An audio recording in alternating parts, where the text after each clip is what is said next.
Bonjour à tous, bienvenue dans cette séquence vidéo qui va traiter des systèmes linéaires invariants temporellement. Tout d'abord le sommaire. Nous allons tout d'abord dans un premier temps définir définir un système. En deuxième lieu, parler des différentes propriétés d'un système linéaire invariant temporellement, donner des exemples de systèmes linéaires invariants temporellement, ainsi que des exemples de systèmes qui ne sont pas linéaires ou qui sont variants temporellement. Voilà. Alors tout d'abord, un système, qu'est-ce que c'est? Eh bien, vous avez un signal d'entrée, x de t, et vous allez avoir un signal de sortie, y de t. Et ici, vous avez une boîte noire. Bon, elle est jaune sur mon transparent, mais donc c'est une entrée, une sortie, et une boîte qu'on va appeler un système. Alors, par exemple, le signal d'entrée, c'est quoi? C'est un son avec éventuellement des perturbations. Ce signal d'entrée va être traité par notre système. Ici, j'ai pris un système qui est un amplificateur qui va filtrer et éliminer les perturbations de notre signal d'entrée. Et vous allez avoir en sortie un signal Y de t. Le signal Y de t, modulation analogique. Voici à quoi il ressemble au niveau audio. Donc, comparé au signal d'entrée, on s'aperçoit bien que modulation analogique. Le message est intelligible et ce message, bien sûr, on l'envoie sur un haut-parleur. Donc le signal Y de t va être utilisé et, en l'occurrence ici, dans cet exemple, envoyé sur un haut-parleur. Alors, parmi tous les systèmes que l'on peut rencontrer dans la réalité, il y a une classe de systèmes qui sont bien sympathiques et que l'on va utiliser très souvent dans la suite et qui sont les systèmes linéaires invariants temporellement. Alors, qu'est-ce qu'un système linéaire invariant temporellement? Tout d'abord, la première propriété qui est la notion de linéarité. Vous rentrez un signal x1 de t, vous avez une sortie y1 de t. Donc l'entrée bleue donne la sortie y1 de t rouge. Vous mettez à l'entrée le signal vert qui est x2 de t, vous allez avoir en sortie la sortie y2 de t qui est le signal ici, le signal magenta. Donc la linéarité c'est quoi? Si vous mettez à l'entrée de votre système une combinaison linéaire des deux entrées, c'est-à-dire petit a fois x1 plus petit b fois x2, eh bien, en sortie, vous aurez la même combinaison linéaire des deux sorties, c'est-à-dire petit a fois y1 plus petit b fois y2. Donc, voici la première caractéristique d'un système linéaire invariant temporellement, la notion de linéarité. La deuxième caractéristique d'un système linéaire invariant temporellement, c'est l'invariance temporelle. L'invariance temporelle, ça veut dire quoi? Ça veut dire que votre système se comporte d'une certaine façon aujourd'hui et demain ce système va se comporter exactement de la même façon. Donc il ne va pas varier de fonctionnement, de caractéristiques au cours du temps. Donc cette notion d'invariance temporelle, mathématiquement, comment on peut l'exprimer? Vous avez un signal d'entrée x1 de t, vous allez avoir un signal de sortie y1 de t. Si demain, vous appliquez à l'entrée de votre système le même signal x1 mais retardé d'un certain temps taux, donc c'est-à-dire voici le signal x1 et voici le signal x1 de t retardé de taux, donc ça, on le note x1 de t moins taux, c'est-à-dire c'est le signal x1 avec un retard taux, eh bien vous aurez la sortie correspondant à x1 de t moins taux, vous aurez la sortie y1 retardée de taux, donc vous aurez y1 de t moins taux. Donc voici la notion d'invariance temporelle. x1 donne y1, x1 de t moins taux donne y1 de t moins taux. Et un système qui a les deux caractéristiques, linéarité et invariance temporelle, on va le noter globalement comme SLIT pour système linéaire invariant temporellement. Un exemple de système linéaire invariant temporellement, vous avez ici une station émettrice, vous avez ici votre téléphone portable, votre mobile, et vous allez donc recevoir un signal Y de t. Donc le signal X de t qui est émis par la station d'émission peut se propager suivant le trajet bleu, avec un temps de propagation qui a une durée t0 et une atténuation de 0,3. Donc, si vous avez émis le signal x de t, en sortie, qu'aurez-vous? Vous aurez le signal x de t décalé de t0, c'est-à-dire x de t moins t0, et puis pondéré par une atténuation de 0,3. Donc la sortie y de t liée au trajet de propagation dessiné en bleu va vous donner 0,3 fois x de t moins t0. L'onde émise par l'antenne d'émission peut rencontrer un obstacle. Donc l'obstacle, c'est par exemple une maison, un bâtiment, et l'onde électromagnétique peut se réfléchir sur l'obstacle. Donc c'est ce que j'ai dessiné avec le trajet rouge.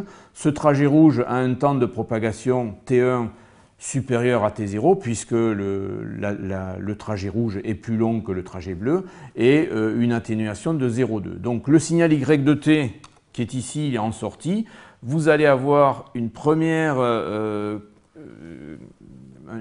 contribution du signal X de t par le trajet bleu, et vous allez additionner une deuxième contribution du signal X de t liée au trajet rouge. Donc ça veut dire que votre signal Y de t, ça va être 0,3 fois x de t moins t0 plus 0,2 fois x de t moins t1. La question est, est-ce que le système que nous venons de décrire, est-ce que c'est un système linéaire invariant temporellement ou pas? Et donc je vous propose, dans le transparent suivant, d'observer au moins la propriété de linéarité. Alors pour observer est-ce que ce système est linéaire ou pas, donc première question, linéarité. Est-ce que ce système est linéaire? Eh bien, s'il y a une entrée x1, vous faites correspondre une sortie y1. S'il y a une entrée x2, vous faites correspondre une sortie y2. Pour vérifier qu'il est linéaire, vous mettez à l'entrée du système un signal de la forme ax1 de t plus bx2 de t, et vous devez vérifier qu'en sortie, le signal de sortie du système est la même combinaison des deux entrées, c'est-à-dire AY1 de t plus B, Y2 de t. Je vous laisse tranquillement réaliser les calculs chez vous, mais vous pourrez très facilement vérifier que dans ce cas, vous êtes en présence d'un système linéaire, puisque si vous rentrez x1, ax1 plus bx de 2, vous allez trouver que la sortie c'est ay1 plus by2.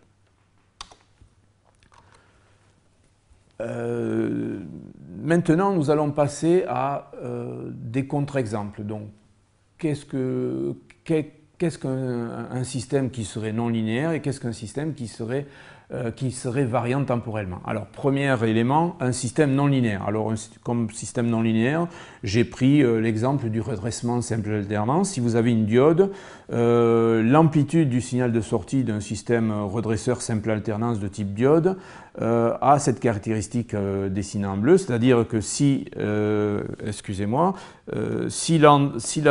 tension d'entrée ici est négative, l'amplitude de la tension de sortie va être égale à 0. Par contre, dans cette deuxième zone-là, si l'amplitude de la tension d'entrée est positive, l'amplitude de la tension de sortie va être identique et égale à l'amplitude de la sortie. Donc ça, on dit que c'est un redresseur simple alternance, et tous les électroniciens qui ont déjà manipulé des diodes savent qu'une diode a vu de loin ce type de fonctionnement. Alors ce système, c'est typiquement un système qui n'est pas un système linéaire. Pourquoi? Parce que si vous rentrez une entrée x1 qui vaut x1 de t qui vaut moins 1, vous avez quoi en sortie? Eh bien, il suffit de regarder où est la position du point rose. Le point rose, il a une amplitude de 0. Donc vous allez avoir y1 de t qui vaut 0. Deuxième élément, le signal x2. Si vous rentrez un signal x2 qui vaut plus 1, si vous rentrez un signal x2 qui vaut plus 1, que va valoir le signal de sortie? Le signal de sortie va valoir plus 1. Pourquoi? Parce que le signal de sortie, l'amplitude du signal d'entrée est positive et vaut 1, donc l'amplitude du signal de sortie est positive et vaut la même valeur que l'amplitude du signal d'entrée, c'est-à-dire 1. Donc, à moins 1 correspond 0, à plus 1 correspond 1. Ça, c'est lié à la caractéristique entrée-sortie du redresseur simple alternance. Maintenant, si nous mettons une combinaison linéaire de ces deux entrées, c'est-à-dire je mets à l'entrée du signal x1 de t plus x2 de t, et plus 1 plus moins 1, ça fait 0. Si je mets 0 à l'entrée, qu'est-ce que j'ai en sortie? Eh bien, je vais avoir 0. Et 0, c'est différent de 0 plus 1. Donc ici, nous sommes en présence d'un système qui est un système non linéaire. Deuxième exemple, c'est la notion c'est un exemple de système qui serait variant temporellement. Alors, bon, ici c'est la définition, hein, donc vous avez, notre système il est défini comment? Vous avez un signal x de t, le système agit comment? Ben, votre signal de sortie y de t, c'est le signal d'entrée x de t multiplié par g de t. Et donc si on regarde un petit dessin, on comprend mieux que ce système-là ne va pas être invariant temporellement. Pourquoi? Parce que, alors imaginons que g de t vaille 1 à gauche du pointillé, hein, du trait vert, et un gain de 2 à droite.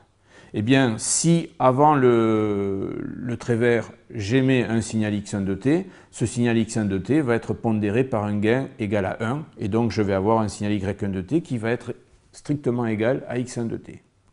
Si je fais la même chose, mais après le temps symbolisé par le trait vert, eh bien, au-delà du trait vert, le gain de g de t vaut 2. Donc, si je mets en entrée le signal x1 retardé de taux, c'est-à-dire le signal que j'ai appelé x2 de t, eh bien, la sortie, ça va être 2 fois l'entrée. Et donc, on s'aperçoit que x1 hier donné y1, x1 émis après le trait vert donne 2 fois y1, et donc on n'a pas ici un système invariant temporellement, donc c'est un système qui est variant temporellement. Voici donc deux exemples de systèmes non linéaires et de systèmes variant temporellement.